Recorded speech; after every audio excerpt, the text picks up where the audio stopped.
Last moment revision में आपका स्वागत है दोस्तों। इस वीडियो में हम लोग 2018 के ग्रुप डी में जितने भी क्वेश्चन आए थे जनरल साइंस का, उसका हम लोग सोल्यूशन देख रहे हैं। देखिए, इस वीडियो से आपका सारा कॉन्सेप्ट क्लियर हो जाएगा और जितने भी डाउट होंगे वो सारा का सारा खत्म हो जाएंगे। तो बने रहिए इस चैनल के साथ, लास्ट मोमेंट रिवीजन के साथ। तो चलिए शुरू करते हैं। अगर आपको ये वीडियो अच्छा लगता है तो कमेंट बॉक्स में ज़रूर बताइएगा। तो चलिए आज का सेशन शुरू करते हैं। आज का पहला क्वेश्चन देखते हैं। Question number 161। देखिए, 80 किलोग्राम की वस्तु को 40 मीटर की ऊंचाई तक लगभग 50 सेकंड में ऊपर उठाने हेतु आवश्यक औसत शक्ति क्या होगी। देखिए, शक्ति पावर बराबर क्या होता है।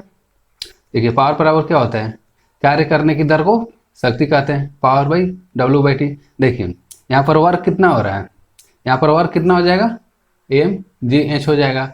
और समय कितना दिया हुआ है, 50 सेकेंड दिया हुआ है। ठीक, तो द्रव्यमान कितना है, द्रव्यमान यहाँ पर 80 किलोग्राम है। कितना, देखिए जी का मान कितना लेते हैं, जी का मान होता है वैसे 9.8 होता है, लेकिन कैलकुलेशन के लिए हम लोग कितना ले लेते हैं, 10 मीटर पर सेकेंड एक्स ले लेते हैं। ठीक है, तो 80 गुने 10 हो जाएगा, गुने 40 हो जाएगा, और बटे में कितना हो जाएगा, 50 हो जाएगा। 1 0 से 1 0, ये 16 बार में चल जाएगा।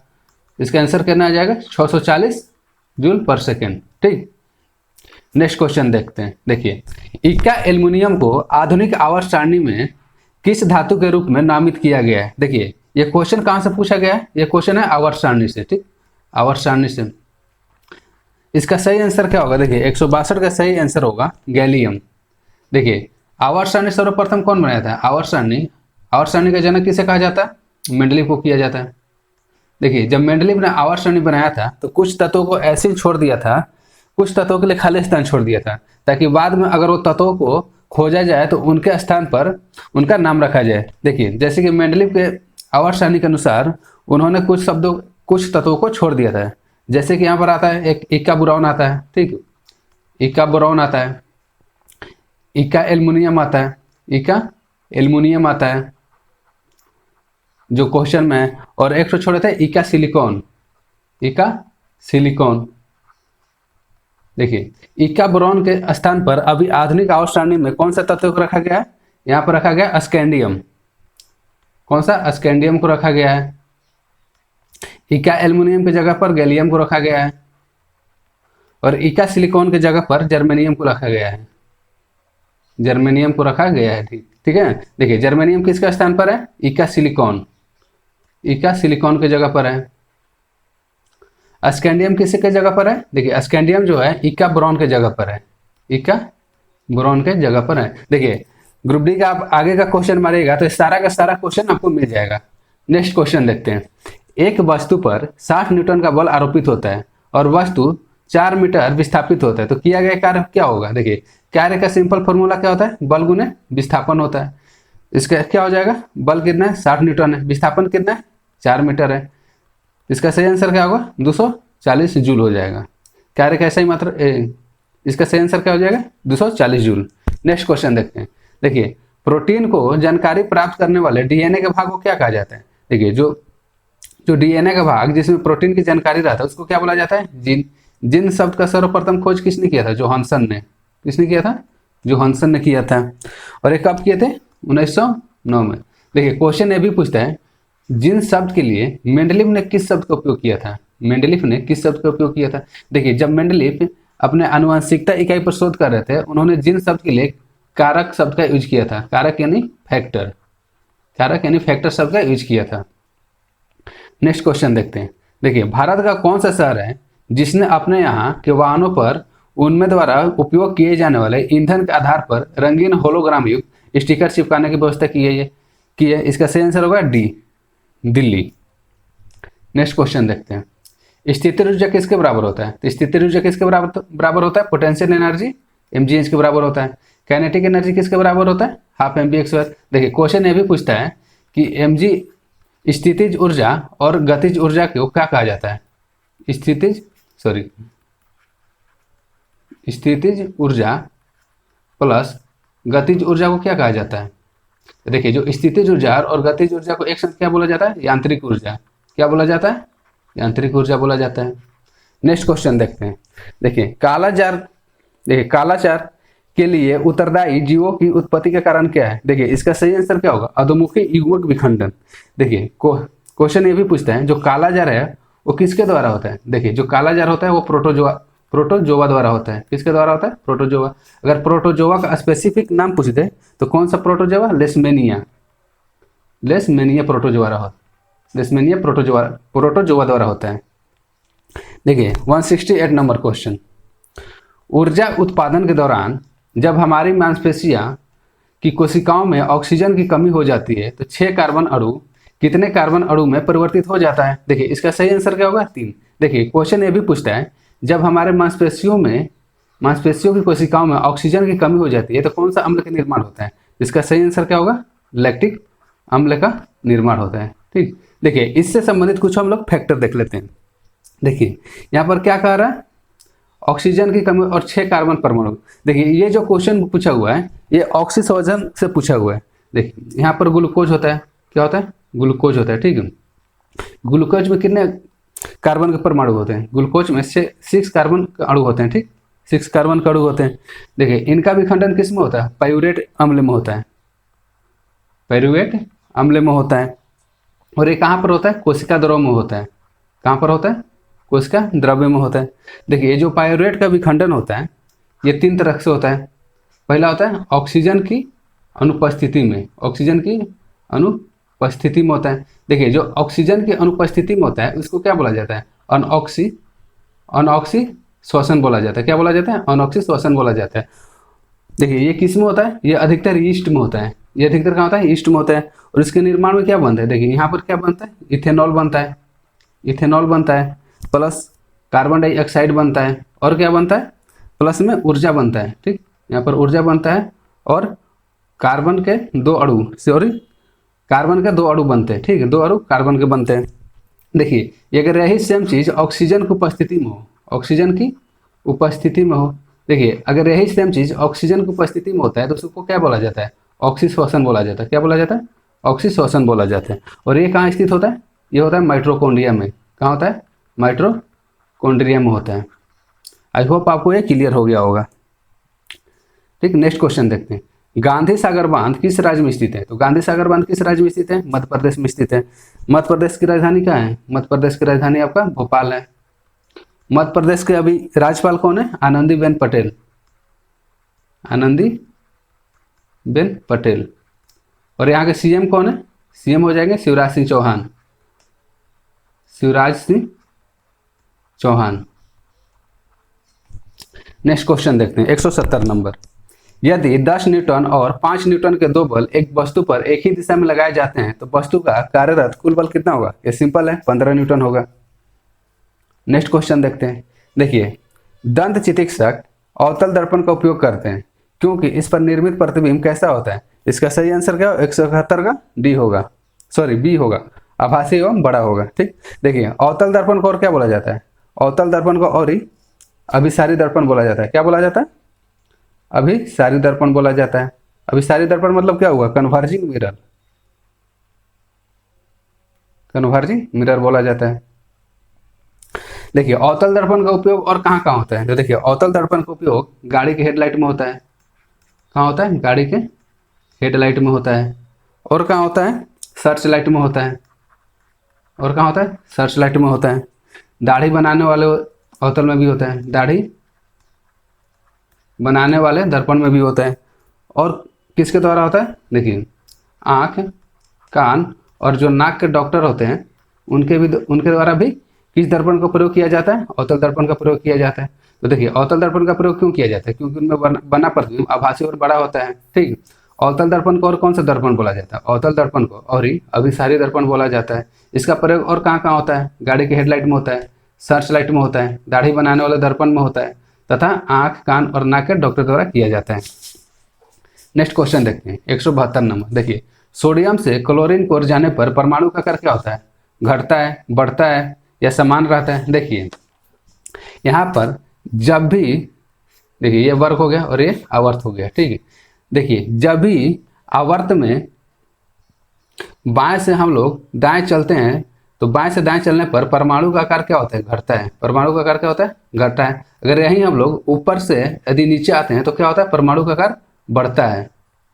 तो देखिए सोडियम यहाँ रहता है, क्लोरीन इधर रहता है, तो क्या हो रहा है, आवर्त में बाएं से दाएं तरफ जा रहा है, तो इसमें क्या होगा, परमाणु का आकार क्या होगा, घटता है। आप लोग ये याद रख लीजिएगा कि किसी भी आवर्त में बाएं से दाएं जाने पर, बाएं से दाएं जाने पर क्या होता है, बाएं से दाएं जाने पर परमाणु का आकार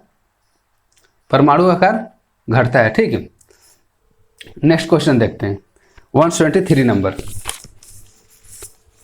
कैल्शियम हाइड्रोक्साइड के विलयन से जब कार्बन डाइऑक्साइड गुजरती है तो बनने वाला अवक्षेप का रंग कैसा होता है। देखिए इसका सही आंसर क्या होगा, ए, सफेद टाइप का। ठीक है, देखिए कैल्शियम हाइड्रोक्साइड को और क्या बोला जाता है, कैल्शियम हाइड्रोक्साइड को बुझा हुआ चूना बोला जाता है। क्या बोला जाता है, बुझा हुआ चूना बोला जाता है। इसका फॉर्मूला क्या होता है, देखिए यहाँ पर Ca हो गया, OH का होल ट्वाइस हो गया। ठीक, कैल्शियम हाइड्रोक्साइड का फॉर्मूला हो गया। जब इस पर हम लोग कार्बन डाइऑक्साइड प्रवाहित करते हैं तो क्या बनाता है, कैल्शियम कार्बोनेट का अवक्षेप बनाता है और जल बनाता है। इसी का रंग कैसा होता है, ये होता है सफ़ेद कलर का होता है। कैसा होता है, सफ़ेद कलर का। इसको क्या बोला जाता है, बुझा हुआ चूना बोला जाता है या चूने का पानी बोला जाता है। नेक्स्ट क्वेश्चन, त्वरण की बीमा क्या होती है। देखिए त्वरण का ऐसा ही मात्रा क्या होता है, मीटर सेकेंड माइनस मीटर पर सेकेंड होता है। ठीक, मीटर का क्या होता है, मीटर का L होता है। सेकेंड का क्या होता है, बीमा T होता है। कितना है, -2 होता है। और M कितना है, 0 है। तो 174 का सही आंसर क्या हो जाएगा, ए, L1 M0 T-2। Next question देखते हैं, दो सतहों के बीच सतह की अनियमितताओं के परिणाम स्वरूप कौन सा रिएक्शन होता है। इसका सही आंसर क्या होगा, घर्षण होगा। ठीक, जैसे यहाँ पर एक सतह और दो सतह, दोनों के बीच में कौन सा रिएक्शन, कौन सा बल लगता है, घर्षण बल लगता है। नेक्स्ट क्वेश्चन देखते हैं, देखिए जटिल अस्थायी ऊतक कौन सा है। इसका सही आंसर क्या होगा, डी। अगर आपने मेरा प्रीवियस वीडियो नहीं देखा हुआ है तो आपको यहाँ पर कंफ्यूजन हो सकता है। जैसे कि हमने पहले वीडियो में बता चुका है कि जटिल अस्थायी ऊतक और सरल अस्थायी ऊतक में क्या अंतर है। देखिए फिर भी यहाँ पर हम लोग बता सकते हैं, बता देते हैं। ठीक, देखिए जो प्लांट टिश्यू है, पादप ऊतक, उसको दो भागों में बांटा गया है। पहला कौन सा होता है, विभज्योतक ऊतक, विभज्योतक ऊतक होता है। ठीक, और क्या होता है, और देखिए अस्थायी ऊतक होता है। क्या होता है, अस्थायी ऊतक होता है। अस्थायी ऊतक को कितने भागों में बांटा गया है, दो भागों में बांटा गया है। पहला सरल अस्थायी ऊतक हो जाएगा और दूसरा जटिल अस्थायी ऊतक होता है। दूसरा क्या होता है, जटिल अस्थायी ऊतक होता है। सरल अस्थायी ऊतक में कौन कौन सा आते हैं, पैरेन्काइमा आ जाएगा, पैरेन्काइमा आता है, कोलेनकाइमा आता है, कोलेनकाइमा आता है। फिर क्या आता है, स्क्लेरल काइमा आता है। ठीक है, स्क्लेरल काइमा आता है। और जटिल अस्थायी ऊतक में कौन कौन सा आता है, जाइलम आता है और फ्लोएम आता है। जाइलम और फ्लोएम किस में आते हैं, जटिल अस्थायी ऊतक में आते हैं। तो देखिए इसमें जटिल अस्थायी ऊतक कौन सा है, जाइलम है। देखिए दोस्तों, अगर आपने प्रीवियस वीडियो नहीं देखा हुआ है तो आप वहाँ पर जाकर देख सकते हैं। वहाँ पर आपका एक एक कॉन्सेप्ट क्लियर हो जाएगा। ठीक है, और वहाँ पर जाकर चैनल को जरूर सब्सक्राइब कर लें। नेक्स्ट क्वेश्चन देखते हैं, क्वेश्चन नंबर 127। भारत में अंग्रेजों द्वारा निर्मित पहला किला कौन सा था। तो देखिए भारत में अंग्रेजों द्वारा निर्मित पहला किला कौन सा था, इसका सही आंसर होगा डी, फोर्ट सेंट जॉर्ज किला। और कहाँ पर बनाया गया था, ये मद्रास में बनाया गया था। कहाँ पर बनाया गया था, मद्रास में बनाया गया था। नेक्स्ट क्वेश्चन देखते हैं, अकेले फाइटर एयरक्राफ्ट उड़ाने वाली पहली भारतीय महिला कौन है। इसका सही आंसर होगा अवनी चतुर्वेदी। अवनी चतुर्वेदी है। ठीक है, अकेले फाइटर एयरक्राफ्ट उड़ाने वाले प्रथम भारतीय महिला। नेक्स्ट क्वेश्चन देखते हैं 129 नंबर। देखिए निम्न में से कौन सा संतृप्त हाइड्रोकार्बन है। देखिए हाइड्रोकार्बन किसे कहते हैं, पहले देखिए जो हाइड्रोकार्बन है, हाइड्रोकार्बन किसे कहते हैं। देखिए कार्बन और हाइड्रोजन से मिलकर बने तत्व को क्या बोला जाता है, हाइड्रोकार्बन बोला जाता है। देखिए हाइड्रोकार्बन को मुख्यतः कितने भागों में बांटा गया है, हाइड्रोकार्बन को मुख्यतः दो भागों में बांटा गया है। पहला क्या होता है, संतृप्त हाइड्रोकार्बन, संतृप्त हाइड्रोकार्बन होता है। दूसरा क्या होता है, असंतृप्त, असंतृप्त हाइड्रोकार्बन होता है। अब देखिए जो संतृप्त हाइड्रोकार्बन है उसको क्या बोला जाता है। देखिए संतृप्त हाइड्रोकार्बन को एल्केन बोला जाता है। क्या बोला जाता है, एल्केन बोला जाता है। एल्केन या पैराफिन बोला जाता है, एल्केन या पैराफिन बोला जाता है। देखिए एल्केन का सूत्र क्या होता है, अगर आपको एल्केन का सूत्र पता होगा तो आप ये क्वेश्चन आसानी से बना सकते हैं। देखिए एल्केन का सूत्र होता है CnH2n+2। अब देखिए असंतृप्त हाइड्रोकार्बन में कौन कौन आता है, असंतृप्त हाइड्रोकार्बन में एल्कीन आता है। एल्कीन का फॉर्मूला कितना होता है, देखिए एल्कीन का फॉर्मूला होता है CnH 2N होता है। उसी तरह इसमें एल्काइन भी आता है। क्या आता है? एल्काइन भी आता है। एल्काइन का फॉर्मूला क्या होता है? CnH2n-2 होता है। ठीक, देखिए क्वेश्चन क्या पूछ रहा है, निम्नलिखित में से कौन सा संतृप्त हाइड्रोकार्बन है? तो देखिए एल्केन क्या होता है? संतृप्त हाइड्रोकार्बन होता है। देखिए इसमें एल्केन कौन है जिसका फॉर्मूला CnH2n2 पर आता है? देखिए अगर यहाँ पर हम लोग C कितना है? 1 है।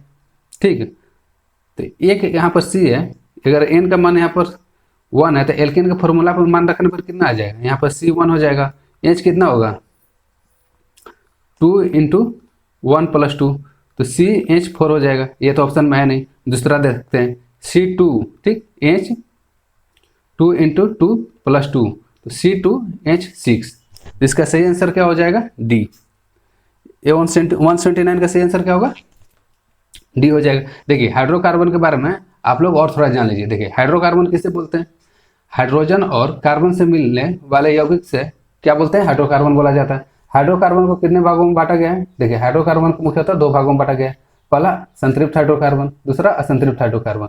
संतृप्त हाइड्रोकार्बन में कौन सा आता है? एल्केन आता है। एल्केन को और क्या बोला जाता है? पैराफिन बोला जाता है। देखिए कभी कभी क्वेश्चन ये भी पूछ देता है कि एल्केन में कौन सा बॉन्ड पाया जाता है। देखिए जो एल्केन है उसमें कार्बन कार्बन सिंगल बॉन्ड पाया जाता है। क्या पाया जाता है? कार्बन कार्बन एकल बॉन्ड पाया जाता है। उसी तरह असंतृप्त हाइड्रोकार्बन में आते हैं। देखिए जो असंतृप्त हाइड्रोकार्बन है उसको क्या बोला जाता है? या तो एल्किन बोला जाता है, या तो एल्काइन बोला जाता है, या फिर इसको ओलोफिन बोला जाता है। और क्या बोला जाता है?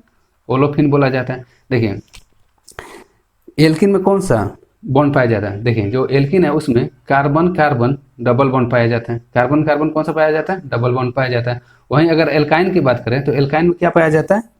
एल्काइन में कार्बन कार्बन ट्रिपल बॉन्ड पाया जाता है। ठीक, आई होप आपको संतृप्त हाइड्रोकार्बन और असंतृप्त हाइड्रोकार्बन क्लियर हो गया होगा। अब नेक्स्ट क्वेश्चन देखते हैं। देखिए निम्नलिखित में से कौन सा तत्व अधिक इलेक्ट्रोनेगेटिव होता है? इसका सही आंसर क्या होगा? ए, क्लोरीन। क्लोरीन कौन से ग्रुप का सदस्य है? 17वां ग्रुप का सदस्य है। 17वां ग्रुप को और क्या बोला जाता है? हैलोजन बोला जाता है। 17वां ग्रुप को क्या बोला जाता है? हैलोजन बोला जाता है। नेक्स्ट क्वेश्चन देखते हैं। देखिए एक घर में 1 महीने के दौरान 150 यूनिट की ऊर्जा का प्रयोग किया गया है। जूल में इस ऊर्जा की मात्रा क्या होगा? देखिए 1 यूनिट बराबर कितना होता है? 1 यूनिट बराबर, ठीक, 1 यूनिट बराबर कितना होता है? देखिए जो 1 यूनिट है 3.6 × 10⁶ जूल होता है। ठीक है, तो देखिए 1 महीने में कितना यूनिट खर्चा हो रहा है? 1 महीना में 150 यूनिट खर्चा हो रहा है। तो देखिए क्वेश्चन क्या पूछ रहा है? जूल में इस ऊर्जा की मात्रा क्या होगी? तो देखिए 1 यूनिट बराबर कितना होता है? 3.6 × 10⁶ जूल होता है। तो देखिए 150 यूनिट में कितना होगा? सिंपली इसको गुना कर देंगे, 3.6 × 10⁶ जूल होगा। ठीक, तो इसका आंसर कितना आ जाएगा? आंसर आ जाएगा डी। डी कितना आ जाएगा? 5.4 × 10⁸। ठीक, नेक्स्ट क्वेश्चन देखते हैं। देखिए निम्नलिखित में से किस तत्व में उच्च आयनीकरण ऊर्जा होती है? इसका सही आंसर क्या? हीलियम होगा। ठीक, हीलियम में उच्च आयनीकरण ऊर्जा होती है। नेक्स्ट क्वेश्चन देखते हैं। देखिए जिस परमाणु की बाह्य कक्षा में इलेक्ट्रॉनों की संख्या पूर्ण होती है उसकी संयोजकता क्या होती है? देखिए उसकी संयोजकता क्या होगी? 0 होगी। और ये किस ग्रुप के होते हैं सदस्य? ये होते हैं 18वें ग्रुप के। 18वें ग्रुप के होते हैं। 18वें समूह 18वें ग्रुप के होते हैं। 18वें समूह को और क्या बोला जाता है? निष्क्रिय गैस बोला जाता है। निष्क्रिय गैस बोला जाता है। देखिए संयोजकता किसे कहा जाता है? देखिए संयोजकता किसी भी परमाणु के कक्षा में उपस्थित आखिरी इलेक्ट्रॉनों की संख्या होती है जिसको वो दान करके अपना अष्टक पूरा कर सकते हैं। देखिए ये जितना भी एक्सप्लेनेशन है वो सारा का सारा हमने प्रीवियस वीडियो में बता दिए हैं। ठीक, नेक्स्ट क्वेश्चन देखते हैं। जिस परमाणु की बाह्य कक्षा में इलेक्ट्रॉनों की संख्या पूर्ण होती है उसकी संयोजकता कितनी होती है? वही सेम क्वेश्चन है। इसका आंसर क्या होगा? बी, 0 होती है। नेक्स्ट क्वेश्चन देखते हैं 184। देखिए उस भारतीय सुपर कंप्यूटर का नाम क्या है जो विश्व में चौथा है? देखिए ये कब का पेपर है? 2018 में हुआ था ग्रुप डी का। ठीक है, विश्व में चौथा तेज सुपर कंप्यूटर है और मौसम और जलवायु अनुसंधान संबंधी कार्यों में सक्षम है। देखिए इसका सही आंसर क्या होगा? 184 का सही आंसर क्या होगा? डी होगा, प्रत्यूष है। देखिए जो प्रत्यूष सुपर कंप्यूटर है भारत का सबसे तेज सुपर कंप्यूटर है। क्या है? भारत का सबसे तेज सुपर कंप्यूटर है। भारत का सबसे तेज सुपर कंप्यूटर कौन सा है? प्रत्यूष है। देखिए 2020 के अनुसार हम बता रहे हैं। ठीक, अगर 2020 के अनुसार पूछें तो भारत का सबसे तेज सुपर कंप्यूटर तो प्रत्यूष ही होगा। अगर विश्व का पूछ दे, विश्व का सबसे तेज सुपर कंप्यूटर, ठीक है। विश्व के अगर सबसे तेज सुपर कंप्यूटर पूछे तो इसका आंसर क्या होगा?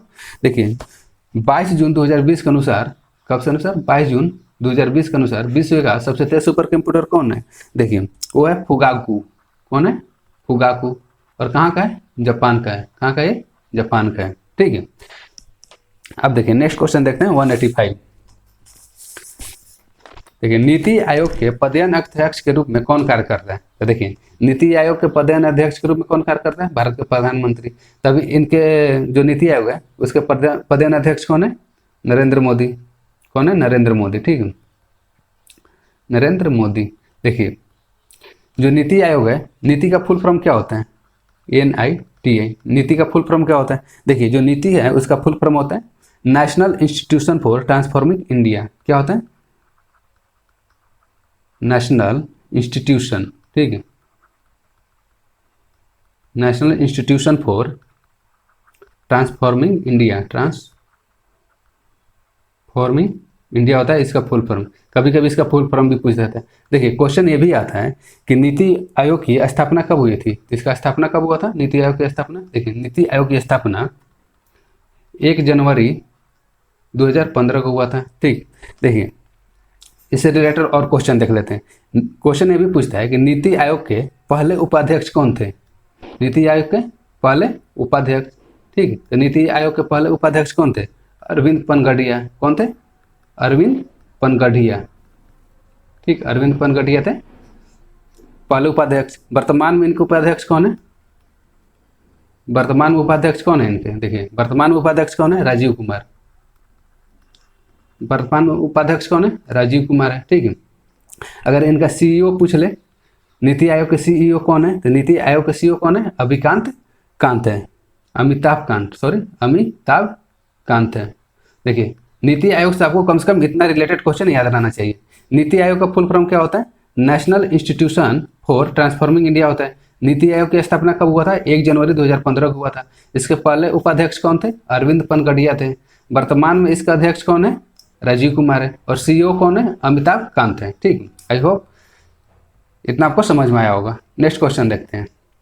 देखिए निम्नलिखित में से कौन सा तत्व मेंडलीव का आवर्त सारणी में एक निश्चित स्थान नहीं पा सका था? तो 186 का आंसर क्या होगा? हाइड्रोजन, ठीक। 186 का सही आंसर क्या होगा? हाइड्रोजन। देखिए मेंडलीव को क्या बोला जाता है? मेंडलीव को आवर्त सारणी का जनक बोला जाता है। आवर्त सारणी का जनक बोला जाता है, ठीक। देखिए मेंडलीव का आवर्त सारणी जब बना था उस टाइम टोटल तत्व कितने थे? टोटल 63 तत्व ज्ञात थे। टोटल कितने तत्व ज्ञात थे? 63 तत्व ज्ञात थे, ठीक। और देखिए मेंडलीव ने अपनी आवर्त सारणी को कब प्रकाशित किया था? मेंडलीव ने अपने आवर्त सारणी को 1872 में जर्मन पत्रिका में प्रकाशित किया था। नेक्स्ट क्वेश्चन देखते हैं। देखिए प्रोटीन संश्लेषण में क्षार इवेंट में एक किसका निर्माण होता है? इसका सही आंसर क्या होगा? mRNA। किसका निर्माण होता है? mRNA का निर्माण होता है, ठीक। RNA का फुल फॉर्म क्या होता है? राइबो न्यूक्लिक एसिड होता है। क्या होता है? राइबो न्यूक्लिक एसिड इसका फुल फॉर्म होता है, ठीक है, RNA का फुल फॉर्म। नेक्स्ट क्वेश्चन देखते हैं। देखिए निम्नलिखित में से कौन सा उच्च तापमान पर आसानी से ऑक्सीकृत नहीं होता है? देखिए इसका सही आंसर क्या होगा? मिश्र धातु होगा। मिश्र धातु उच्च तापमान पर आसानी से ऑक्सीकृत नहीं होता है। नेक्स्ट क्वेश्चन देखते हैं। जिन पदार्थों की गंध अम्लीय या क्षारीय माध्यम में बदल जाती है उसको क्या बोला जाता है? देखिए उसको क्या बोला जाता है? घ्राण या ऑल्फेटरी सूचक। इसको और क्या बोला जाता है? क्वेश्चन नंबर कितना है? 189। इसको और बोला जाता है गंधीय सूचक। इसको और क्या बोला जाता है? गंधीय सूचक भी बोला जाता है।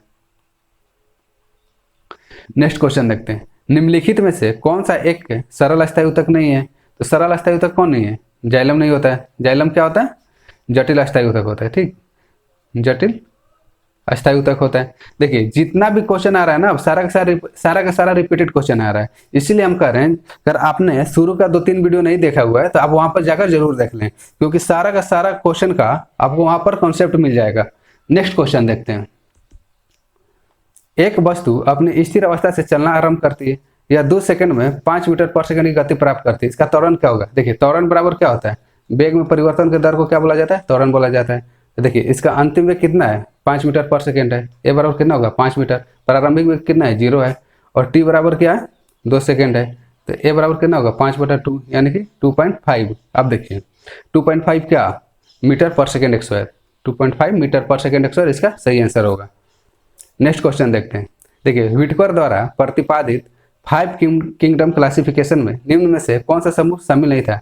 देखिए, व्हिटकर के अनुसार कौन कौन से 5 किंगडम थे। देखिए, व्हिटकर के अनुसार देखिए उन्होंने पहला कौन था, मोनेरा था, पहला मोनेरा था, protista, Monera, protista, fungi, Plantae और एनिमिलिया। देखिए, जो आर.एच. व्हिटकर थे पहला मोनेरा दिए थे, फिर प्रोटिस्टा दिए थे, फंजाई, प्लांटी और एनिमिलिया दिए थे। ठीक, तो देखिए इसमें फंगिस भी है, प्रोटिस्टा भी, एनिमिलिया भी है, तो इसका सही आंसर क्या होगा, प्रोटोजोआ होगा। देखिए, क्वेश्चन ये भी पूछता है जो वर्गीकरण है, क्लासिफिकेशन का जनक किसे बोला जाता है, तो कैरोलस लिनियस को बोला जाता है, कैरोलस लिनियस को बोला जाता है, वर्गीकी का पिता बोला जाता है, कैरोलस लिनियस को बोला जाता है। नेक्स्ट क्वेश्चन देखते हैं। देखिए, 10 किलोग्राम की वस्तु 5 मीटर पर सेकंड की गति से विद्यमान है, तो वस्तु की गतिज ऊर्जा क्या होगी। सिंपल गतिज ऊर्जा का फॉर्मूला क्या होता है, हाफ mv/2 होता है। काइनेटिक ऊर्जा बराबर काइनेटिक एनर्जी बराबर 1/2, m का मान कितना दिया है, 10 दिया हुआ है, v कितना होगा 5 × 5 यानी कि 5। इसका आंसर क्या होगा 125 जूल आंसर हो जाएगा। ये तो इजी क्वेश्चन था। नेक्स्ट क्वेश्चन देखते हैं। देखिए, विसरण के बारे में निम्नलिखित में से क्या सही नहीं है। देखिए, विसरण केवल तभी संभव है जब पदार्थ के कण लगातार गतिमान अवस्था में। सही है। देखिए, गैसों के विसरण की दर ठोस और द्रव की तुलना में सबसे अधिक है, ये भी सही है। देखिए, सबसे ज़्यादा विसरण किस में होता है, गैस में होता है, उसके बाद किस में होता है, उसके बाद द्रव में होता है, और ठोस में ना के बराबर विसरण होता है। ठीक, देखिए विसरण का मतलब क्या होता है, जैसे घर में खाना बनता है तो आपको वहाँ सुगंध आसानी से प्राप्त हो जाता होगा, तो वही जो हवा में जो कण गति करता है उसी को क्या बोला जाता है, विसरण बोला जाता है। देखिए, गैसों के विसरण की दर उनके आयतन पर निर्भर करती है, उनके आयतन पर निर्भर करती है। ये क्या है, गलत है। देखिए, जो गैसों में विसरण की दर होता है उनके आयतन पर निर्भर नहीं करता है। ठीक, ये भी सही है। विसरण में कण उच्च सांद्रता से निम्न सांद्रता की ओर गति करते हैं। ठीक, तो इसका सही आंसर क्या होगा, सी होगा। जो गैसों में विसरण की दर होता है वो आयतन पर निर्भर नहीं करता है। नेक्स्ट क्वेश्चन देखते हैं। देखिए, मुक्त रूप से गिरना किसमें संभव है। देखिए, मुक्त रूप से कब गिरता है, जब वहाँ पर निर्वात हो। निर्वात मतलब क्या, वहाँ पर हवा का कोई भी कण मौजूद नहीं हो, तो इसका सही आंसर क्या होगा, निर्वात होगा। निर्वात में मुक्त रूप से गिरना संभव है। देखिए, जब निर्वात में मान लीजिए यहाँ पर निर्वात है, ठीक, निर्वात में अगर कोई आप वस्तु को गिराएगा, मान लीजिए यहाँ पर 10 किलो का कोई वस्तु है और यहाँ पर 1 किलो का कोई वस्तु है, अगर ये निर्वात है तो दोनों वस्तु एक साथ ही यहाँ पर पहुँचेंगे। इसके कहने का मतलब ये है। नेक्स्ट क्वेश्चन देखते हैं। शक्ति को किस रूप में व्याख्यात किया जा सकता है। देखिए, पावर बराबर क्या होता है, W/T होता है, यानी कि कार्य करने की दर को क्या बोला जाता है, शक्ति बोला जाता है। तो इसका सही आंसर क्या होगा, बी हो जाएगा। कार्य करने की दर अथवा ऊर्जा हस्तांतरण की दर को क्या बोला जाता है, शक्ति बोला जाता है। अब नेक्स्ट क्वेश्चन देखते हैं। भारत का प्रथम वायसराय कौन था। देखिए, अगर भारत का प्रथम वायसराय बोले तो इसका सही आंसर क्या होगा, लॉर्ड कैनिंग होगा। भारत का प्रथम वायसराय कौन था, लॉर्ड कैनिंग। नेक्स्ट क्वेश्चन देखते हैं। निम्नलिखित में से कौन सा प्रकाश संश्लेषण के लिए आवश्यक नहीं है। तो इसका सही आंसर क्या होगा, 198 का सही आंसर होगा ऑक्सीजन। ऑक्सीजन नहीं होता है। सूर्य के प्रकाश की आवश्यकता होता है, कार्बन डाइऑक्साइड की आवश्यकता होता है और क्लोरोफिल की आवश्यकता होती है, लेकिन ऑक्सीजन, देखिए ऑक्सीजन क्या होता है, ऑक्सीजन का निर्माण होता है। नेक्स्ट क्वेश्चन देखते हैं 199। भारत का सबसे नया पर्वत कौन सा है। देखिए, अगर भारत का सबसे नया पर्वत पूछे तो सबसे नया पर्वत कौन सा है, हिमालय। अगर सबसे पुराना पूछे, सबसे पुराना, तो सबसे पुराना कौन सा है, अरावली की पहाड़ियाँ। अरावली की पहाड़ियाँ। हिमालय की सबसे ऊंची चोटी एवरेस्ट है। कौन है, एवरेस्ट है। ठीक, और अरावली की सबसे ऊंची चोटी कौन है, गुरु शिखर है, गुरु शिखर। अरावली की सबसे ऊंची चोटी कौन सी है, गुरु शिखर, और हिमालय की सबसे ऊंची चोटी माउंट एवरेस्ट। नेक्स्ट क्वेश्चन देखते हैं। देखिए, भारत किसका सबसे बड़ा उत्पादक और उपभोक्ता है। तो इसका सही आंसर क्या होगा, दाल। भारत दाल का सबसे बड़ा उत्पादक तथा उपभोक्ता देश है। नेक्स्ट क्वेश्चन देखते हैं। देखिए, टंगस्टन का गलनांक कितना होता है। 201 का सही आंसर होगा 3380 डिग्री सेल्सियस। टंगस्टन का गलनांक कितना होता है, 3380 डिग्री सेल्सियस। टंगस्टन का प्रतीक चिन्ह क्या होता है, W होता है। टंगस्टन का प्रयोग कहाँ होता है, बल्ब के फिलामेंट में। बल्ब का फिलामेंट, अच्छा, बल्ब का फिलामेंट में इसका प्रयोग क्यों होता है। देखिए, बल्ब का फिलामेंट में इसका प्रयोग इसलिए होता है क्योंकि इसका गलनांक बहुत ज़्यादा होता है। 202 नंबर क्वेश्चन। भारत सरकार के आयकर विभाग द्वारा आय घोषणा किस वर्ष आरंभ की गई थी। इसका सही आंसर क्या होगा, 202 का 2016, ऑप्शन नंबर बी। हम नेक्स्ट क्वेश्चन देखते हैं। देखिए, एप्पल ने किस वर्ष किस वर्ष में आईपैड को मल्टीमीडिया डिवाइस के रूप में पेश किया था? तो 3 का सही आंसर क्या हो जाएगा? सी, 2010 में किया था। एप्पल ने कब किया था? 2010 में किया था। एप्पल के वर्तमान में सीईओ कौन है? देखिए एप्पल का सीईओ कौन है? Tim cook. क्वेश्चन ये भी पूछता है कि एप्पल का सीईओ कौन है अभी? तो एप्पल का सीईओ कौन है? टिम कुक है। नेक्स्ट क्वेश्चन देखते हैं। देखिए प्रायः खबरों में रहने वाले आन सान सू का संबंध किस देश से है? तो आन सान सू का संबंध किस देश से? म्यांमार से है। नेक्स्ट क्वेश्चन देखते हैं। देखिए लैंगिक जनन के दौरान जब 2 अलग अलग जीवाणु कोशिकाएं संयोजित होती है तो उसको क्या बोला जाता है? उसको क्या बोला जाता है? जायगोट बोला जाता है। जायगोट को हिंदी में क्या बोला जाता है? युग्मनज। युग्मनज बोला जाता है। देखिए इसका कहने का मतलब क्या है? देखिए जैसे कि यहाँ पर मेल हो गया और यहाँ पर फीमेल हो गया। मेल का क्या होता है? शुक्राणु होता है। मेल के पास क्या होता है? शुक्राणु होता है और यहाँ पर अंडाणु होता है। ठीक है, जब दोनों यहाँ पर निषेचित होते हैं, दोनों कहाँ पर निषेचित होते हैं? देखिए क्वेश्चन ये भी पूछता है कि निषेचन कहाँ होता है? तो फैलोपियन ट्यूब में होता है।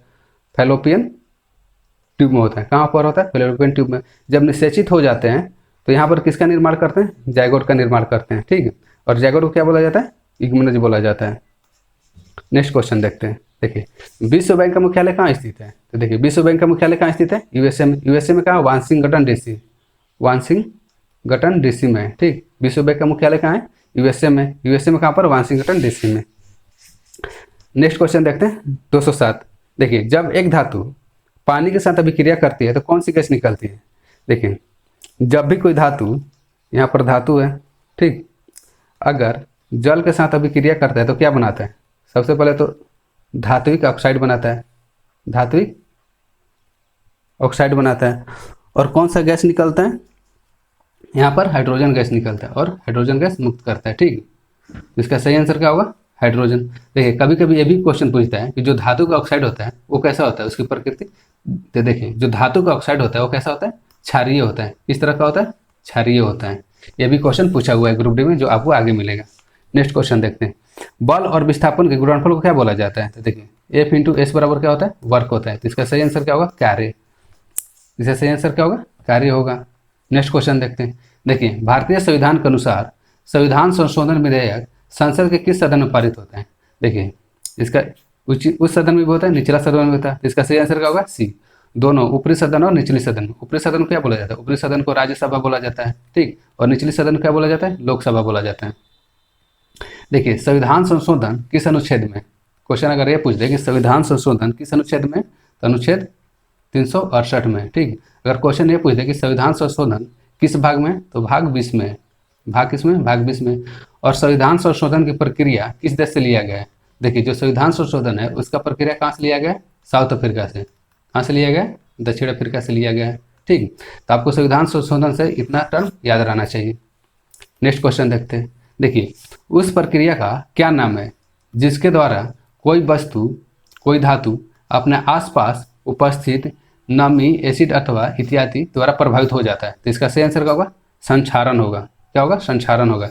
लोहे में जंग लगना किसका उदाहरण है? देखिए जो लोहे में जंग लगता है वो भी किसका उदाहरण है? संक्षारण के उदाहरण है। नेक्स्ट क्वेश्चन देखते हैं। देखिए 211 नंबर।